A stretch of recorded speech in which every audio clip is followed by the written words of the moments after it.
అందరికీ నమస్తే అండి ఫ్రెండ్స్. ఇప్పుడు మన వీడియో అంటే విమల వాళ్ళ భర్త మురళి. నమస్తే నాన్న. మురళి, ఇప్పుడు ఏమంటే నువ్వు మాట అడగాలనుకుంటున్నాను. నా ఆలోచన ఇది పంచుకుంటాను. ఏమంటే విమల స్టవ్ దగ్గర పనిచేయడం వల్ల అంటే మెడకి ఏదో ఒకటి పాపం పూసుల్లా కాకుండా దారము లేకపోతే ఇంకా రోల్డ్ గోల్డ్ అట్లా వేసుకొని వస్తాను కదా, ఆ పాపకి ఇట్లా పుండు అయిపోయినట్లు అయిపోతాను, నవ్వులు వచ్చేస్తాను. నువ్వు కూడా గమనించింటావు.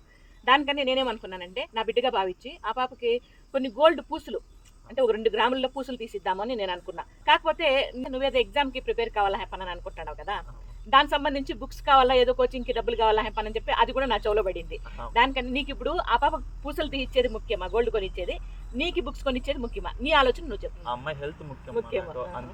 సరే, ఇప్పుడు ఏమంటే ఆ అమ్మాయి కొనిమని చెప్తున్నావు, నీ ఆలోచన అది. సరే, అమ్మాయిని వెళ్తాం పిలిపోపు. చిన్న చిన్న పూసులు గ్రాముల లెక్కన వస్తాయి కదా, అట్లాంటి పూసులు కొని వాళ్ళ నేను అనుకుంటాను. నీకు పూసులు కొనిచ్చేది బెస్టా, మీ ఇంటానికి బుక్స్ కొనిచ్చేది బెస్టా? మురళికి బుక్స్ కొనిచ్చేది బెస్ట్. ఇప్పుడు ఇది దీంట్లో ఏది బెస్ట్ మీరు చెప్పిన తర్వాత నేను చేస్తా.